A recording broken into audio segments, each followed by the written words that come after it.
ชื่อ Honda ฮอนด้าผู้นี้ดิฮะผู้นี้ น้องเจ้าชื่อหยัง เจ้าดิ ซื้อรองเท้า ฮะบักฮาน พลังแต่ว่าชื่อแล้วถึงชื่อเพิ่งห บักฮานกับฮ้อนไอ้ฮ้อนผู้หญิงนี่ค่ะผู้หญิงเอื้อนๆมาเด้อ ำ ง่าย โอ้โหโอ้ยเป็นแต่แพงแท้นี่กินบ่ขนมผมเป็นตาของเด็กน้อยนี่ทั้งเอ้ยคิดว่าจังได๋ซะ จักสิคิดว่าในใดนิดหน่อยคันว่าเรื่องแว่นตานี่ค่ะว่าตัดใส่แว่นตากะจักเขาสิใส่หรือบ่นิดหน่อยเนาะยันเขาเอาไปลิ้นแล้วก็ดึงไปดึงมา เนี่ยรักษาบ่ได้เนาะ มันหักมันเพใช่ติ โดย เพราะว่าเพิ่นยังบ่ใหญ่เนาะเนาะ โดยแค่ว่าเพิ่นใหญ่แล้วก็ฮู้จักว่าใส่แว่นตามันสะดวกหรือบ่สะดวกกันเขาสิรู้จัก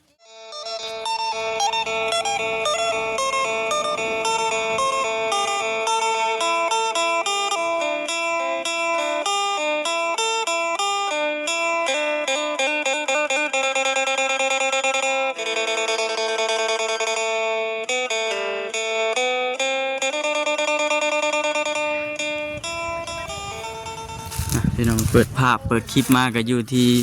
บ้านที่เฮือนฝรั่งน้อยพี่น้องเนาะ FC หลายท่าน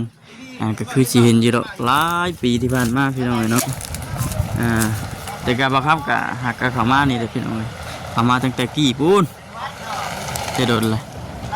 ก่อนอื่นก็มีแต่ว่ากราบทักทายสบายดีแล้วก็สวัสดีเด้อเนาะทางไกลว่าซั่นก็หักก็มาแต่ มาพี่ฮะ หักก็มาแต่ดิ่งขี้ตมบ่อ๋อโธ่ มาพี่มั้ยผู้เป็นเรื่อยน่ะ สบายดี สบายดี โอ้พลังเว้าลาวได้เนาะ สิบอกเราเทิงความอีกแล้ว อ๋อเป็นโนภาษาลาวถึงบ่ จะด้วยนะ สบายดีไปว่าหยัง สบายดี จะด้วยดิ จะโดยไปว่าหยัง อีกแค่เรื่อง โอ้พลังว่าเราถึงก็เป็นบาปอีก มาว่าเรือมาอาบน้ำล้างตาล้างตาก็ได้ไปคักแน่ดิเนาะพี่น้องเอ้ยเอามื้อนี้ก็คือว่าเนี่ยว่าอยู่เจ๋งบ่ อย่างเงี้ย ผิดหวังแน่ได้พี่น้องเอ้ยมื้อนี้ก็ได้ คือนั่นคือ เอ้าหาเพิ่นตาอาหารบ่เห็นบ่มีแถวในเมืองทางนี้พี่น้องเอ้ยเนาะนอกจากว่าพุ่นเฮาไปซื้ออยู่เซโนรถมาให้ แม่น คันว่าเฮาสิไปเซโนแล้วมาหับน้องเพิ่นไปเซโนกลับไปกลับมานี่บ่จิตว่าค่ำ ๆมื้อนี้น่ะบ่ทันเนาะมื้อนี้ มื้อหน้าก็ค่ำคือกัน มื้อหน้านี่ค่ำอยู่ แม่มีแต่ว่าจังไดก็ตามแต่บ่จิตสิถามทางเทแม่เพิ่นว่าสิเฮ็ดจังไดพี่น้องเอ้ยเนาะแต่ว่าทางเทแม่เพิ่นก็ว่าให้แว่นตากันแดดเท่านั้นบ่ได้ตัดดอกพี่น้องเอ้ยเนาะเดี๋ยวสิปรึกษาทางเทแม่เพิ่น แม่น เพราะจุดประสงค์แรกๆว่าสิพาเพิ่นไปแถวในเมืองทางนี้แหละแต่ว่ามันบ่มี บ่มีเนาะพากันไปถามเบิ่งเลยเด้อพี่น้องเอ้ยเบิดตลาดแต่ก็ว่าบ่มีนอกจากพุ่นแหละอยู่แถว ซิโน แถวบ้านเฮาพุ่นแหละ ซิโนน่ะหลายโพดพี่น้องเนาะซิโน แต่ว่าระยะทางก็คือเว้าแน่แหละไกลจากบ้านเพิ่นไปหาซิโนก็ได้แม่ทั้งน้องเพิ่นบ่อยู่บ่ ว่าทุกบ่เห็น ลูกพลังเรานี่มี3คนเลยเนาะ 3 คน ผู้น้อยยั เพิ่ น นนี่ก็รับหูรับตาอยู่เดี๋ยวสิปรึกษากับเพิ่นก่อนนะว่าเพิ่นสิไปบ่เพิ่นนะฉะนั้นพี่น้องเอ้ยเนาะ รับตาไปสิเลยเนาะตอนเว้นเนาะ นั่นแหละผู้ใหญ่เพิ่นจึง อีตนคือสิลำบากแท้ว่าซั่นติ บ่คันใส่ก็ทั้งน้องๆเพิ่นรักษาได้ก็สิคัน มาชมคนนี้เนาะ รับหูรับตาให้ไหนล่ะลงมาลุมพี่ดูผู้หญิงน่ะ แล้วมาลุมพี่ไว้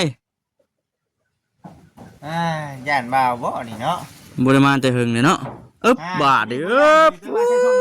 ไปใส่ชงก่อน ผู้น้อยว่าผู้นี้ ผู้น้อยนี่ มาครบได้ได้ซะเนาะ ครบขนาดผู้น้อยก็ยังได้จุดแลน จนเละเลยตะกี้ยังนอนอยู่ตะม้อยอยู่ตะกี้เอามือขันขาตลอดเป็นลาวเทิงเอ้ยต้อยพี่น้องเนาะอยู่ในบ้านบ่าวคำก็มีอยู่ผู้หนึง มีบ่ แม่นมีอยู่ผู้ชาย ผู้ชายบ่ คล้ายๆเคียงกันกับอันปู่ผมกินนี่แหละ เอาเบิ่งไปนำกันยังบ่ทันมาที่แม่นั่นกำลังเปลี่ยนเสียงงามๆเด้อเปลี่ยนเสียงงาม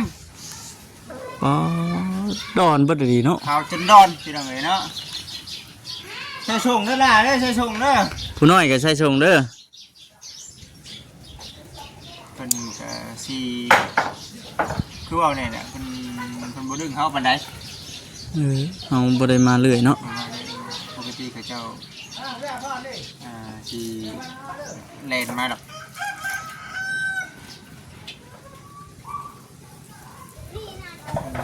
ได้นะครับลุงชงนะ มึงเชื่อทั้งหลังข้างหน้าเจ้าน่ะ พักแน่ดีเนาะ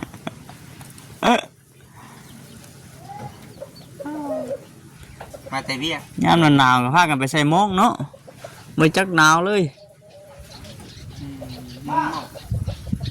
ลงมาลุ่มพี่บัดนี้ มาลุงพี่มา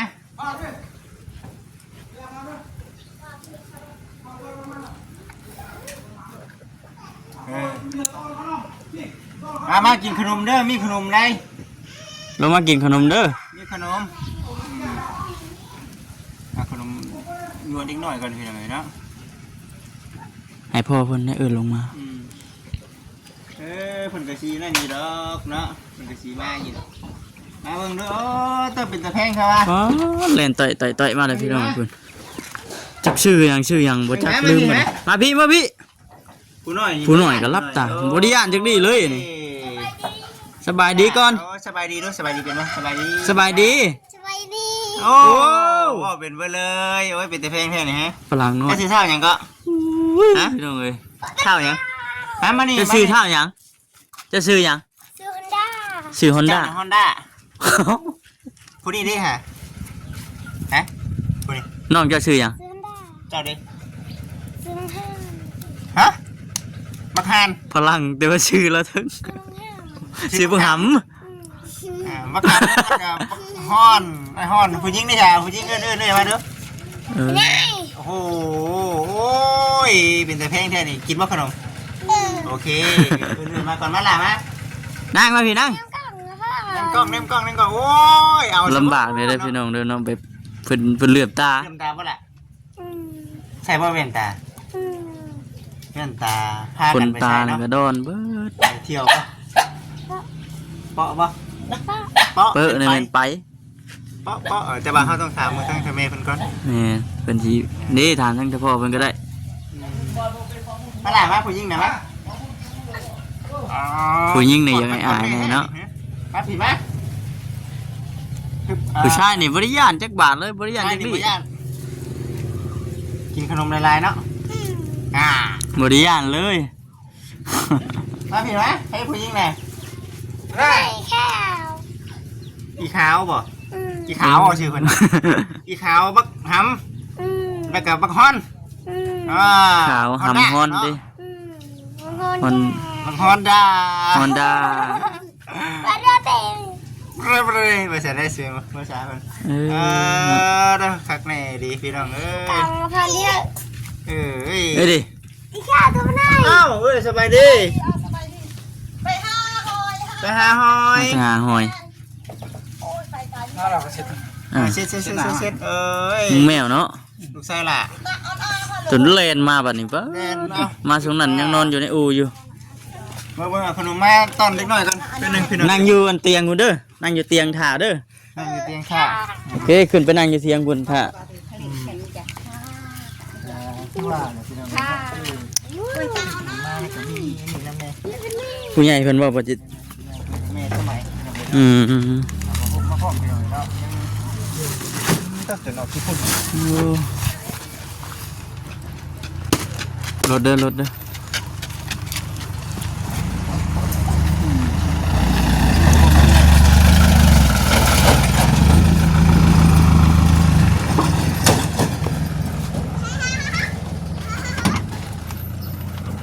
ถ้าแม่เนาะเพิ่นบอกให้บ่จิตไปหาซื้อน้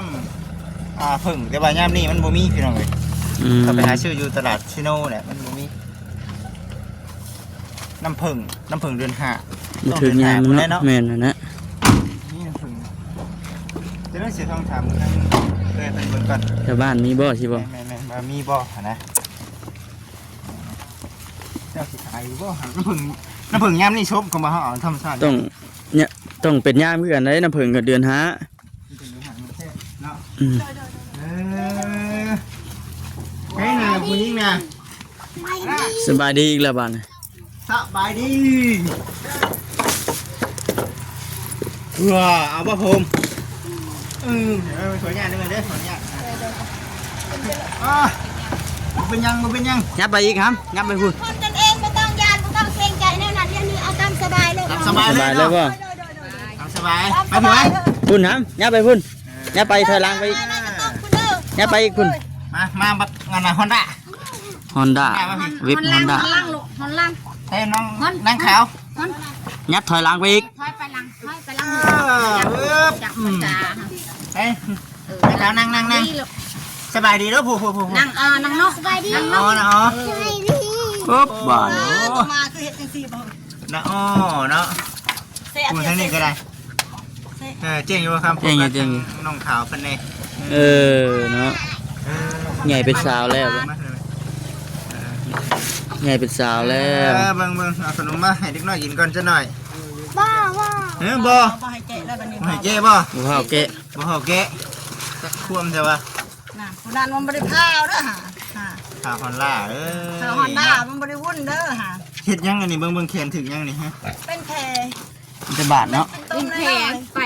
สาก นี่บ่ได้เข้าโรงเรียนมันเจ็บตัวนี้มันเป็นไข้นี่ พี่ดาคือเขาของเฮียนเพื่อนบ่อ๋อ เข้าแล้วนี่คักอาทิตย์นึงเลยนี่ คือเป็นเพลคือกันเบิดน่ะนะ มันก็เป็นผู้เดียวแล้วมันสิแผลเบิด บ่ แม่นนิดหน่อยช่วงนี้มันเป็นอย่างนั้น เป็นอันเดียวกันเบิดดิ เป็นอันเดียวกันแผลแบบเดียวกันเสีย ไปหากินกระบอกได้กิน ได้ได้เดือด คักกินอยากกินก็กินไม่ยากหรอกอยากกินก็กินอันนี้เป็นของที่บ่จิตไปเอาเพื่อนในพ่อนี่คือทางน้องคนเหลืองตาเนาะ อย่าไปว่าเขา มีไก่ตะยาวกระโอยเป็นจะเรืองเฮ้ย เหรอ ต้มมะม่วงเฮ็ดที่แท้บ่ได้เฮ็ดก็ว่า จมมามูเฮ็ดบ่ แม่นมันหาเลือก จังหวะสวัสดีคุณสบายดีเนาะสบายดีเป็นมาก ไปดีแล้วฮะ สบายดี ไปดีฮะ สบายดี ไปดีฮอนด้า Honda ฮอนล่าก็เหลื่อมตาเด้ทานมาเสื้อกี่นี่ ถ้าไปหาเก็บผักหอดแหน่ก็จะหาเก็บหอยงอมหอย มากินของธรรมชาติเนาะ โดยกินของธรรมชาติสิกินที่ซักกินของธรรมชาติกินของธรรมชาติ ธรรมชาติเลย แม่น โอ้ยเด็กน้อยเนาะสวัสดีเอ้ยมื้อนี้นะนี่มีผ้าห่มน้ำเนาะ โดย ผ้าห่มกันหนาวนี่ได้นี่แม่สมัยอยู่ทางประเทศไอร์แลนด์แล้วก็ขนมนมเนยแล้วก็ตัวนี้แหละเบิ่งก่อนมีหยังนำนี่คือว่ามียาน้ำแน่เป็นได้สุขภาพร่างกายเจ้าตัวนี้ ผมบ่ได้แข็งแห้งเลยน้องนุ่งโอ้ยสุขภาพอันช่วงนี้เริ่มแล้วปอดค่ะ เป็นยังแม่ เป็นปอด เป็นเป็ด ปอดแบบคันเริ่มออกมาแห้งเนี่ยมันสิดังในปอดคือมันหายใจบ่สะดวกอันนั้นมันเนาะ ยันหนาวเนาะ โดยยามหนาวคันว่าเศร้าหนาวคันว่าปุ๊บฝนตกหอดยามเดือน6แล้วแบบว่าธรรมดา มียากินป่ะ ก็ง่ายก็เป็นช่วงนะเนาะ แม่นโดยเดินซามาเนี่ยมันสิออกมาแบบว่าขอโทษนำเลยคืออันไข่ก้มหันเข้าทั้งคู่หันมันเป็นเม็ดออกมาสมมติว่าคือมันติดอยู่ใน ของน้ำพอนี่ แม่เวลาเขาไอฮะมันเด็ดขึ้นมาโลดเจ้าบ่เห็นดอกแต่ว่าหูจักว่ามันออกแล้ว เป็นก่อน ยาเนี่ยนะ ก่อน ลัก เรี ษ ยน ณะนั้นเนาะ โดย ย่าน กิน เนาะ ยาแท้นี่ก็จนเมื่อยแล้วคือเก่าเป็นว่าซักยาหันเศร้าตัวดังซื่อๆหน่อยมันคืนมาอีกมันหอดยามหนาวโอ้ยเว้น มีดป่ะ ใน อันนี้นะบ่าวพรเนาะ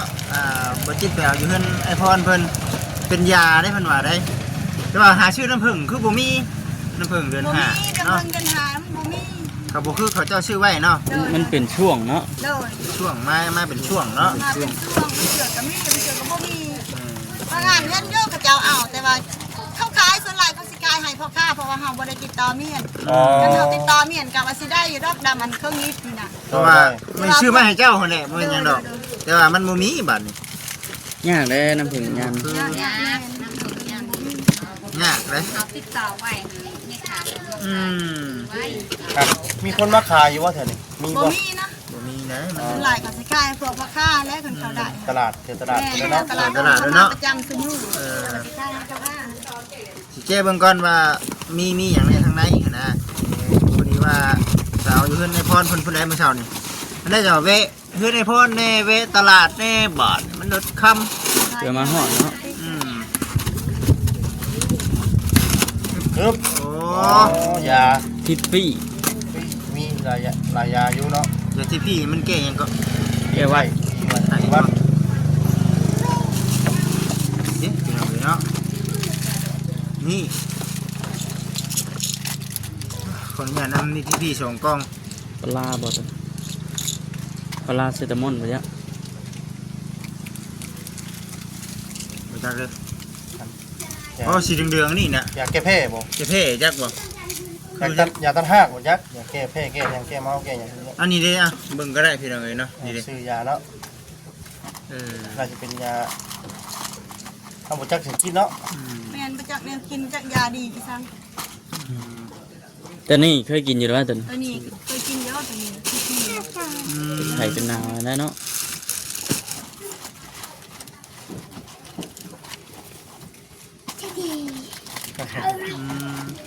พากันมาแต่ใส่มองเนาะ บ่ไป แม่นอยู่อย่าแก้เพ่ เห็นบ่ อย่าแก้เพ่เด้ออย่าแก้เพ่เวลาคันกระตุนกระตู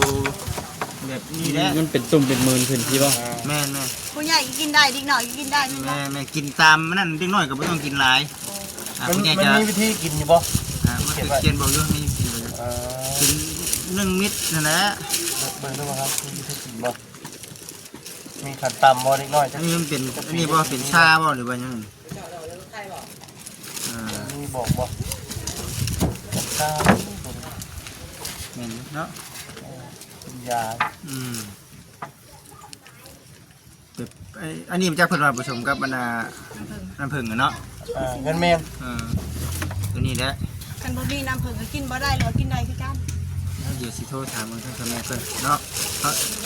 คือว่ามันเป็นยานั่นสิดอกนั่นมันดีนี่ของเจ้าเด้ มันดีโรคเกาะ กินทีละ1 เม็ดตัว อายุมีอายุบ่ครับ อืม เนาะมันเป็นลองกินมันกันเนาะบัดนี้ กินได้บ่จะกิน เด็ ที กน้ ละ อยกินบ่หลายเนาะ เป็นไงบ่จิตกินบ่หอมบ่ คือชา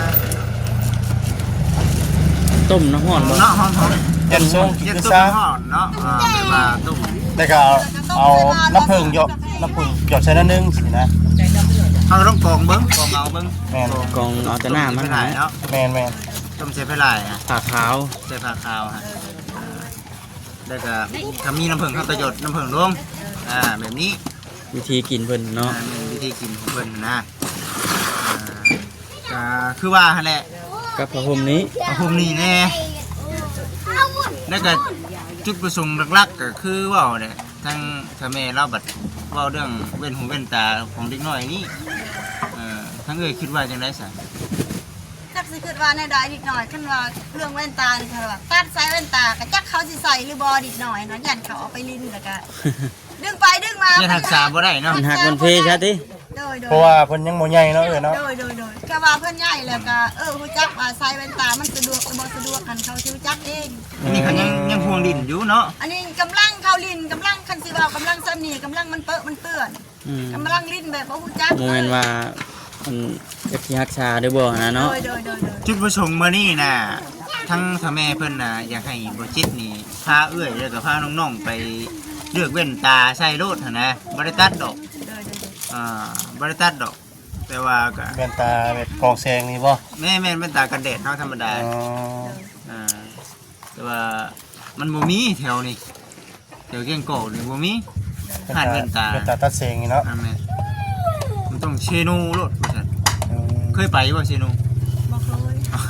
ก็เคยโยเพราะว่าบ่เคยไป ไกลบ่ไกลอยู่บ่เชนู โอ้ยไกลเติบจนเวทรักษาถึงฮอดซิโน เปิดฮอดรักษานี่ก็เติมนึงเนาะ โอ้ยแม่นไกลเติบ นั่นแหละจังว่าคันว่าพาเพิ่นโอ้กลับไปกลับมายันค่ำ ทำแม่นทำ กุมมือพุ่นแหละ เบิดมือ เบิดมื้อ โดย คำว่าเฮาชื่อมาโลดน่ะมาให้น้องๆ โด เพิ่ ย น โดย สิ เป็นแนวนั้นหันสบายอยู่ แต่มาซื้อมาค่ะ โดย คันว่าอยู่แถวเก้งกองเนี่ยบ่จิตก็กล้ารับอยู่เนาะกล้ารับพาน้องๆเพิ่นไปอยู่ โด ตัวย นี้ โดย อันนี้มันไกล มั แน่ น เนาะ ไกล มันไกลตัว ชิ นี้ โน่พุ่น ไกลชิโน เลยบ้านเฮาอีก ไกลบ้านเนาะ ไกลบ้านเฮาอีกเด้ นั่นแหละจังว่าแต่ว่าสิว่าจังไดเนาะคือจังคุยกับผู้ใหญ่เพิ่นอีกเทื่อนึง สิคุยกับผู้ใหญ่เพิ่นเนาะตรงนี้น่ะเพราะคำว่าอยู่แถวเก้งกองนี่ได้ใดก็สิพาเพิ่นไปว่าซั่นน่ะก็พาเอ้ยเพิ่นไปคำว่าอยู่แถวชิโนมาหาพี่น่ะเพื่อ กลับไปกลับมา ก็ไปกลับมาบ่จิตเชื่อว่าค้ำแต่ว่าก็เดี๋ยวสิลองถามเบิ่งทั้งแม่เพิ่นว่าสิเอาจังได๋หันนะคันว่าแม่เพิ่นให้พาไปก็เฮ็ดจะได้ เป็ ซะ นไป หัก เพิ่ จิ น บ ว่าแม่เพิ่นบอกว่าให้ไปในใดก็ต้องไปตัดเอาเองหรือว่าไปซื้อเลย บ่ได้ตัดเด้บ่ได้ตั ชื่ ด อน้ำเว้นตากันแดดได้ชื่อ เออ หรือว่าทางนั้นก็ว่านั่นก็ซื้อมาให้ก็สิอันอยู่เนาะแต่ว่าซื้อมาให้ได้ จะซื้อไปให้ก็ดี มันกุมมือตัวนี้เนาะ นี่ มันกุมมือตัว เพ นี้ ราะว่าเฮาซื้อตอนเช้ามาแล้วเอามาให้น่ะ ได้ นั่นอยู่ แต่คือเบิ่งตัวนี้เฮายังฮอด เฮาจังบ่ได้กลับไปละเที่ยวนะ โดย จะได้ใช้ ไปเลยก็กลับมาอีกดิ แม่น กลับไปกลับมามันสิเป็น3เที่ยว4เที่ยวพอดีเลย ก็สิรับปากกับแม่เพิ่นน่ะคิดว่าอยู่แถวเก้งกองนี้นะ มีดิ คือว่ามีนี่สิพาไปอย่างนั้นนะ มันบ่มีแต่ดี อยู่เซโนพุ่นบัดพี่น้องเอ้ยเนาะพุ่นนั้นน่ะมีแต่สิปรึกษากับทางแม่เพิ่นอีกพี่น้อง แม่น เนาะ ว่าจะจังไดดีเพราะว่าจุดประสงค์มื้อนี้น่ะคือคันว่าเนาะคันว่าจังไดก็สิมีหยังก็สิเอาเบอร์ไว้เนาะเอาเบอร์ไว้แล้วก็นัดกันเป็นจังไดคันว่าผู้ใหญ่เพิ่นบอกว่าเห็นได้ลูกมันยากมันช้ามันยากแปลว่าระยะทางเฮาก็ อยากไปการมาเนาะ แต่ว่าจุดประสงค์ของแม่เพิ่นว่าแนวใดก็อยากให้อันน่ะพาน้องๆเพิ่นไป ก็มีดอกเนี่ย อันนี้มันเป็นมันรับหูรับตาสิเลยตินี่ดิอย่างนี้เลย ตามนั้นตลอดเลยหมอนั่นน่ะแต่ว่าหมอนี่อันยังใกล้แน่กับอีนี่มันใหญ่เลยใครดีแต่ว่าหมอนั่นน่ะคิดว่ามันสิรับแบบนั้นตลอดเมียนตลอดขย่างไปก็ต้องเฮ็ดว่าสิกลางโกกเมียนแล้วก็ย่างไปย่างไปก็คือว่าแหละย่ำเยินหันกะปะบัดนี้แน่มึกอูมองหันแล้วเฮาสิไปจุดประสงค์หันก็แล่นเข้าไปจังนั้นก็กลางอีกมึงหัน แต่ว่าใหญ่นี่คือบ่ปานใด ผู้น้อยอันผู้ผู้หญิงตั้งแต่น้อยมันบ่ได้ยากปานใดแต่ว่าผู้นั้นตั้งแต่น้อยมันยากอะลีอะเรา อืม ขนาดถือแสงแดดซ้ำนี่เขาเจี้ยออกมานี่ก็มันอยู่บ่ได้แล้ว มันด่ากับ มันหาย มันบอกอ๋อ ผู้นี่ก็ยังใจไงแต่มันนักผู้เดียวค่ะ เดียวบักหำ เคยมีนะอยู่แถวเฮาก็เห็นหลาย ยั เนาะ งน้อยมึงแห้ง เข้าไปเลาะแถวทางสวรรค์นี่ก็เขาเจ้าใหญ่ก็เขาเจ้าบ่ได้ใส่เลยผู้ใหญ่เนาะกว่าหรือว่าอิงตามคนเนาะอันนี้เนาะอิงตามคนผู้ใดภูมิต้านทานดีก็รอดไปเนาะรอดไป ภูมิต้านทานสูงเนาะ แต่ว่าเพิ่นผู้น้อยนี่บ่ปานใดเนาะนี่ โดยผู้น้อยนี่บ่ปานใด มีแต่ผู้นั่นเนาะ โดย ผู้นั้นน่ะ เอาง่ายๆก็มีแต่ผู้เดียวนี่ สบายดี ว่าดี เอ เด้อ เอาดีได้นี่มาปรึกษากันในเรื่องเป็นหูเป็นตานี่ว่าซั่นเดี๋ยวจะได้คำว่าชื่อมาได้เขาสิรักษาได้อยู่บ่เนาะจังว่าเลย เรื่องว่า เขาเคยใช้อยู่บ่